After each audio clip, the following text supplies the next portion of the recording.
आकाशवाणी लखनऊ से प्रस्तुत हैं प्रादेशिक समाचार।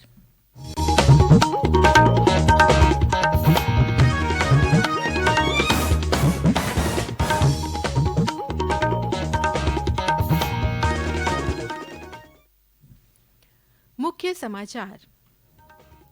मुख्यमंत्री योगी आदित्यनाथ ने आज लखनऊ में उत्तर प्रदेश अधीनस्थ सेवा चयन आयोग से चयनित 1334 अवर अभियंता, संगणक और फोरमैन को सौंपे नियुक्ति पत्र।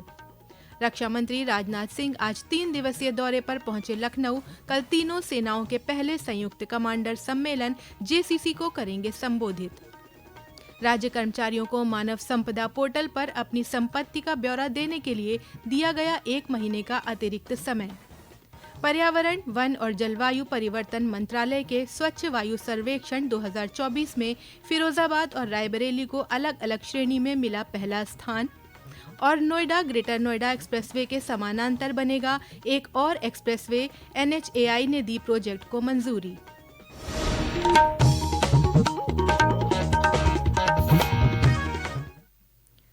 नमस्कार, प्रदेश के समाचारों के साथ मैं तनवीर फातिमा और अब समाचार विस्तार से। मुख्यमंत्री योगी आदित्यनाथ ने लखनऊ में आज उत्तर प्रदेश अधीनस्थ सेवा चयन आयोग द्वारा चयनित 1334 अवर अभियंता, संगणक और फोरमैन को नियुक्ति पत्र वितरित किए। इस मौके पर मुख्यमंत्री ने कहा कि नियुक्ति पाने वालों में हर जनपद का प्रतिनिधित्व दिखता है। नियुक्ति प्रक्रिया में आरक्षण नियमों का पालन करते हुए बिना भेदभाव प्रतिभाशाली युवाओं को नियुक्ति की प्रक्रिया से जोड़ा गया है। मुख्यमंत्री ने कहा कि आज उत्तर प्रदेश विकास के पथ पर सरपट दौड़ रहा है और देश का ग्रोथ इंजन बनकर उभर रहा है।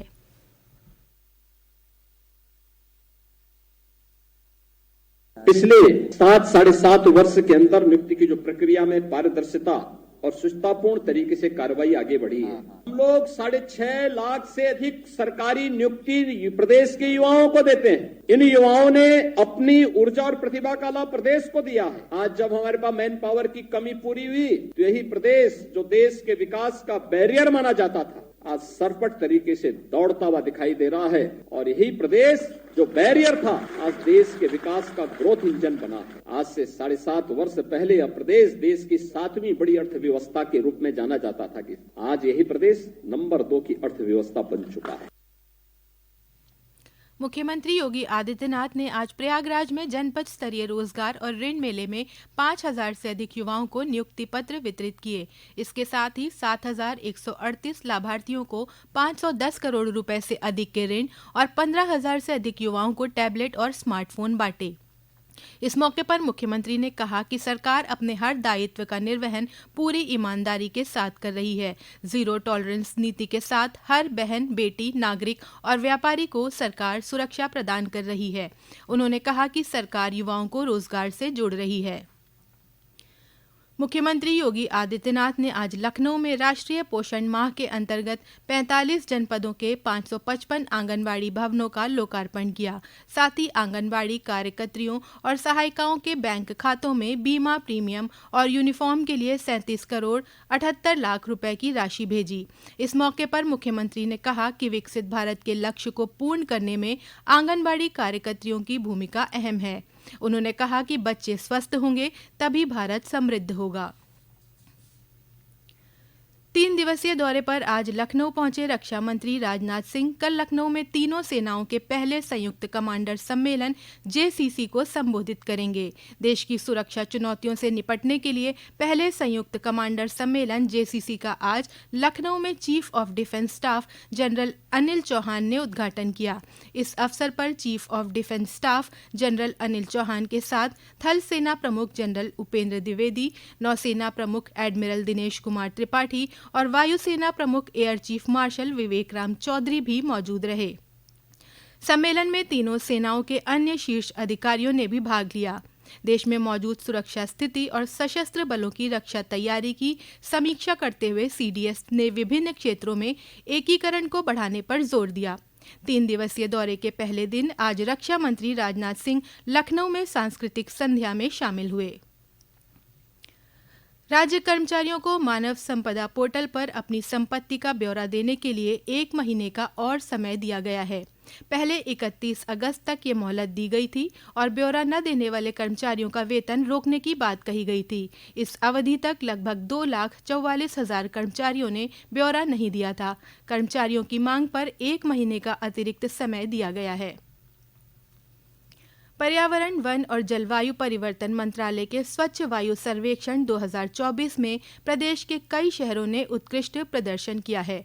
10 लाख से अधिक जनसंख्या वाले शहरों की श्रेणी में आगरा ने तीसरा स्थान हासिल किया है, जो वायु गुणवत्ता प्रबंधन के प्रयासों में महत्वपूर्ण प्रगति को दर्शाता है। 3 से 10 लाख जनसंख्या वाले शहरों की श्रेणी में फिरोजाबाद ने पहला स्थान प्राप्त किया है, जो वायु प्रदूषण को कम करने में उसके उल्लेखनीय प्रयासों को दर्शाता है। झांसी ने भी उत्कृष्ट प्रदर्शन किया है और इस श्रेणी में तीसरा स्थान हासिल किया है। शहर का औद्योगिक उत्सर्जन नियंत्रण और शहरी हरित क्षेत्रों को बढ़ावा देना वायु गुणवत्ता में सुधार में महत्वपूर्ण योगदान रहा है। 3 लाख से कम जनसंख्या वाले शहरों की श्रेणी में रायबरेली ने पहला स्थान प्राप्त किया है। ये वार्षिक सर्वेक्षण राष्ट्रीय स्वच्छ वायु कार्यक्रम NCAP के तहत आयोजित किया गया था, जो शहरों के वायु गुणवत्ता सुधार उपायों का मूल्यांकन करता है।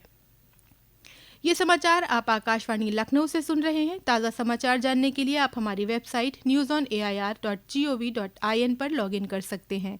इसके साथ ही आप प्रादेशिक समाचारों का ये बुलेटिन हमारे YouTube channel news on AIR Lucknow पर भी सुन सकते हैं।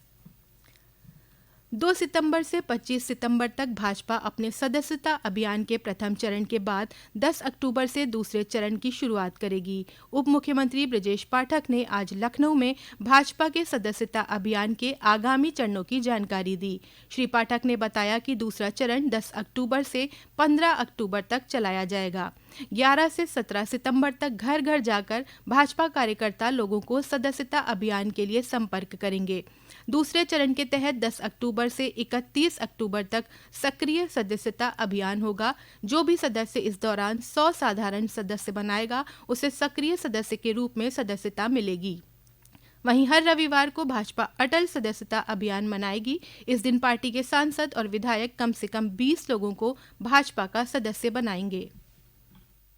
भाजपा प्रत्येक रविवार को अटल सदस्यता पर्व मनाएगी, क्योंकि ये पूज्य अटल जी का शताब्दी वर्ष है। 100वीं जयंती हम लोग मनाएंगे 25 दिसंबर को। तो हम लोग अटल सदस्यता पर्व प्रत्येक रविवार को मनाने का काम करेंगे। सदस्यता पर्व के दिन सभी माननीय सांसद, विधायक अपने आसपास के कम से कम 20 लोगों को सदस्य बनाएंगे। NHAI ने नोएडा ग्रेटर नोएडा एक्सप्रेसवे के समानांतर एक और एक्सप्रेसवे बनाने के लिए सर्वे का काम पूरा होने के बाद अपनी सहमति दे दी है। इस एक्सप्रेसवे के बनने से न केवल नोएडा ग्रेटर नोएडा एक्सप्रेसवे पर वाहनों का दबाव कम होगा, बल्कि 10 लाख से ज्यादा वाहन चालकों को अपने गंतव्य तक पहुंचने में काफी आसानी होगी। इस एक्सप्रेसवे की लंबाई करीब 32 किलोमीटर की होगी, जिसमें 28 किलोमीटर नोएडा क्षेत्र और 4 किलोमीटर एयरपोर्ट से लिंक करने में बनाया जाएगा। इसका पूरा होने से लखनऊ तक का सफर वाहन चालक बिना किसी रुकावट के कर पाएंगे।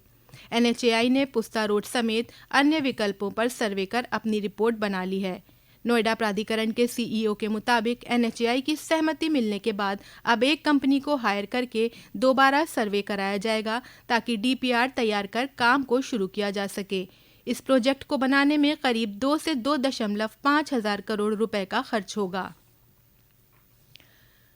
प्रदेश सरकार ने राज्य के तराई क्षेत्र के जिलों में लोगों, विशेषकर बच्चों पर हमला करने वाले भेड़ियों को मारने के आदेश दिए हैं।